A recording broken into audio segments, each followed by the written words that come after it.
Hi and welcome back to Meaningful Money. My name is Pete Matthew and I'm a chartered financial planner based here in the UK. It is about 3:15 on Wednesday, the 26th of November 2025, and about an hour and 3/4 ago, Chancellor of the Exchequer Rachel Reeves sat down after delivering her second budget.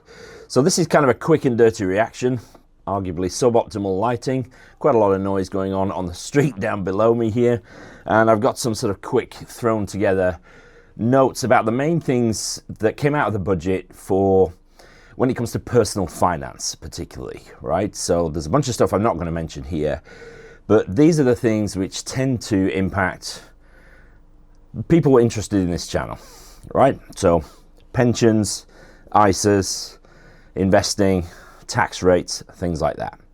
So I'm going to go through them in, it might not be a sensible order, but I'll go through them in sort of the order that I've written the notes on. Make a couple of just very initial thoughts at the end.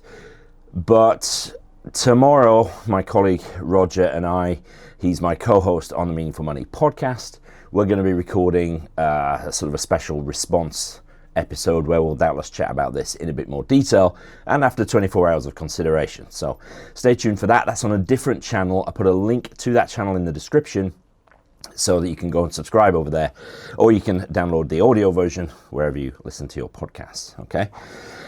Now, about half an hour before the Chancellor stood up, the Office of Budget Responsibility released their documents. So basically everything that was in the budget was released about half an hour before Rachel Reeves even started talking. I mean, I'm sure some heads are going to roll there. So whether it was deliberate or not, or whether it was just somebody pressed the button at the wrong time, who knows?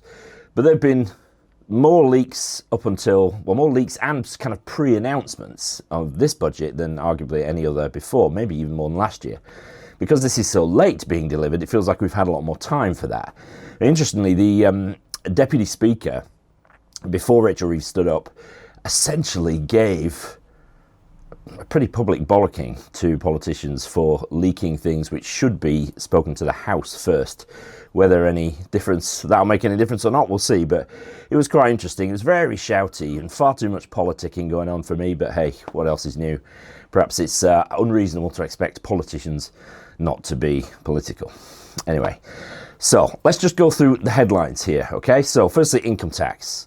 So they are introducing separate tax rates for property income from April 2027. So there'll be an extra 2% on top of the basic, higher and additional rate. So there'll be 22%, 42% and 47% respectively. That's from April 27. They are adding 2% on the tax rates for dividends, but only at basic and higher rate, not at additional rate. So the new rates for those will be 10.75% and 35.75%. Who comes up with these numbers, I don't know. But that's from next April 2026. No increase to the additional rate on that, as I said. They are adding 2% across all bands on interest. All right. The thinking here, I think, is because if you earn a salary or if you make profits from self-employment, you pay both income tax and national insurance. Whereas if you make gains or income from investments, whether that's shares, property or savings or whatever, you don't pay NI. So they're putting up the income tax bands accordingly. So 2% on all three bands from April 27 on savings interest. And as was widely predicted, the Chancellor locked the income tax thresholds for a further 3 years, now until April 2031. And what this does is something called fiscal drag. If you keep the thresholds where people start to pay tax at higher bands where they are and wages rise, more people end up paying more tax because they go over the thresholds, right? So fiscal drag, definitely a thing, and that's now all been extended till 2031. So, talking about saving tax, we've got ISAs. So, quite a big deal. She announced a reduction to the cash ISA limit to £12,000. That's from April 2027. So the ISA limit is still 20,000, and currently you can put all of that in a cash ISA, you can stick it all in a stocks and shares ISA, or whatever balance between those two that you want within the 20,000 limit. From April 27, the cash bit is going to be limited to 12,000, which means if you want to use the full 20,000 allowance, you're going to need to put £8,000 in a stocks and shares ISA. Unless you're over 65, in which case you will be able to put the whole 20,000 into a cash ISA.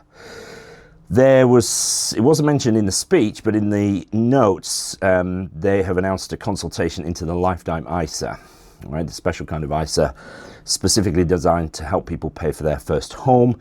They're going to put a consultation in place in early 2026, looking for a, in quotes, new, simpler alternative to the lifetime allowance. So we'll see about that. Very quick point on venture capital trusts, given that we're talking about tax reductions and reliefs. The income tax relief on a VCT is dropping to 20% from 30%. That doesn't affect a lot of people, but it's worth mentioning all the same. Now, pensions, and specifically the state pensions to start with. This is rising by 4.8% from April 2026. That's about an extra 575 quid, I think, on the new state pension. Buried in the notes is the fact that they are launching an independent review, the third, apparently, independent review into the state pension to ensure that it remains sustainable. Their language, not mine. She made quite a big play about reducing access to voluntary national insurance contributions for overseas individuals. If you're overseas, or really, and even if you're on shore, you can improve your state pension provision by making voluntary national insurance contributions.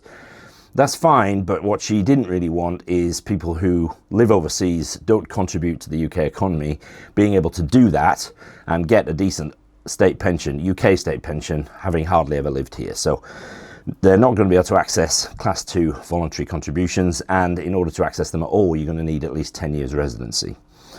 There is a thing in the notes, actually, that voluntary national insurance contributions will be reviewed altogether, so it'll be interesting to see what happens there. And talking about fiscal drag, where the tax thresholds stay the same and the state pension rises, it's likely, probably not from next year, but maybe from 27-28, that the state pension will be higher than the personal allowance. So people have to start paying income tax on the state pension. They are looking into ways to avoid having to do that. Avoid having to pay, quotes, small amounts of tax. There is something called a simple assessment option where rather than do a full tax return, you can do a simple assessment. They're looking into ways, but they haven't announced yet, that people will be able to avoid having to do that if their only income is the state pension.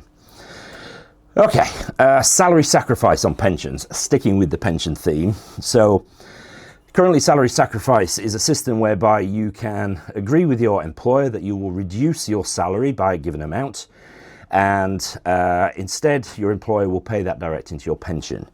You save income tax, as you would if you paid a pension normally, but you also save national insurance contributions. And so does your employer. So, you know, there's quite a lot of tax not being paid under that scheme, and the Chancellor is not putting a stop to it, but he's limiting the amount you can pay into a pension via a salary sacrifice scheme to £2,000 a year, that's all. But not until April 2029, right? Which is going to be what? About 6 months before the next election? Seems like something sort of kicking the can down the road. Anyway, April 2029, salary sacrifice pension contributions capped at 2,000. A couple of other bits. Let's talk about the high value council tax surcharge, the HVCTS, or as we'll always know it as the mansion tax. This is a surcharge it's in England, I believe only, and I guess the devolved countries will come up with their own version. But in England, it'll be £2,500 per year on properties worth more than 2 million, rising to £7,500 per year for properties worth more than £5 million. It'll be collected with council tax. Central government will make sure that the costs of collecting that won't be borne by the local authorities. The money will apparently be used to fund local services. Interestingly, it's going to be levied on the owners of properties, not the occupiers. Right? Not sure how they're going to do that, but that's the plan. Can't remember when that is coming in from. Forgot to write that down. Soon. So that's the mansion tax, or the high value council tax surcharge, as it will never be called. Inheritance tax. So the nil rate bands, the thresholds which you don't pay inheritance tax at all, that's 325,000 for the normal nil rate band, and then the residence nil rate band, another 175 grand on top of that. Those are being frozen until 2031. That's just one more year from the current freeze till 2030. In the last budget, the Chancellor introduced allowances for agricultural property relief and business property relief. So people leaving farms down to their families or shares in private businesses. And one of them, I've got family who are in farming, and it's, I think, a catastrophically bad idea, full stop. But one of the things which wasn't possible until this announcement today is that spouses or civil partners couldn't transfer their agricultural or business property relief allowances between spouses on the first death. They will be able to from April 2026, which is when those allowances come into force anyway. So that's a good thing. Very thin silver lining on top of a bit of a steaming turd of a policy, in my not so humble opinion.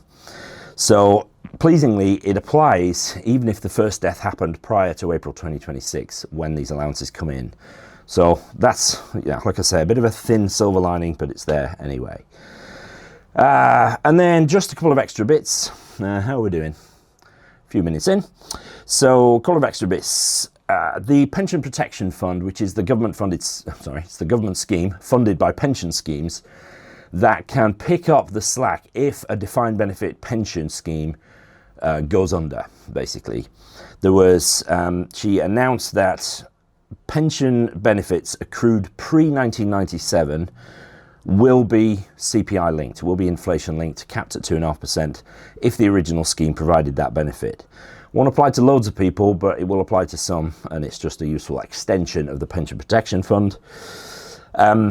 For those business owners looking to exit and sell their business into an employee ownership trust, something which is very much on my radar. Not yet, I'm a few years away from this, but certainly that's what I'm working towards. Currently, that's a capital gains tax-free exit, so very tax advantaged, but not anymore. But there's still going to be an advantage, but not as good as it was. So instead of getting 100% capital gains tax relief, that's going to be coming down to 50%. If you drive an electric vehicle, there is a new mileage charge happening from 2028, which I think on average it's going to be about 20 quid a month for the average electric vehicle driver. So not a massive amount. Essentially, it kind of makes sense. It's something of a putting on parity between combustion engine cars and electric cars because, we all drive on the same roads, right? So it was inevitable. Still some incentives for buying electric vehicles, though. The grant has been extended to the 2030 tax year, and the expensive car supplement threshold, so it's an extra tax you pay if you buy a car over 40,000. Well, for EVs, that's going to rise to 50,000. Okay. Bit of a whistle-stop tour, but that essentially are the main things that leapt out to me that are likely to affect people who watch this channel. Okay, so more content to come in the coming days. My view is that this could have been worse. A bit disappointed about salary sacrifice. It just winds me up how pensions particularly are such a political football. It's very difficult to plan, and it seems hugely counterintuitive to me to try and incentivize people to save for their retirement and then make it more difficult for them to do so. Not just a Labour thing, that successive governments have done that, I think, with things like the lifetime allowance and all that jazz. So I think they danced very close to their manifesto promises not to increase income tax for ordinary working people, tax rates generally. So while they didn't increase tax rates on earnings, they did on property, savings, interest and dividends. Not for a year or two, depending on which one, but still.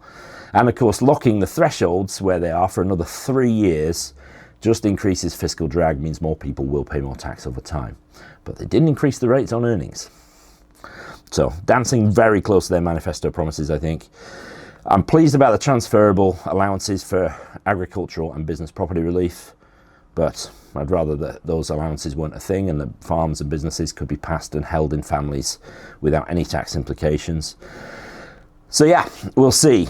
Bit concerned about the lifetime allowance, not the lifetime allowance, I'm a bit concerned about the lifetime ISA, being meddled with. I'd rather that was kept as it is. But more content to come, so stay tuned for a special podcast tomorrow. It may come out on audio on Thursday the 27th, perhaps on video on Friday the 28th, just depends how quickly we can get it edited and released. But stay tuned for that. So subscribe to the channel if you're not already. Like this video if this has been a useful summary for you. And I'll see you in the next one. Cheers.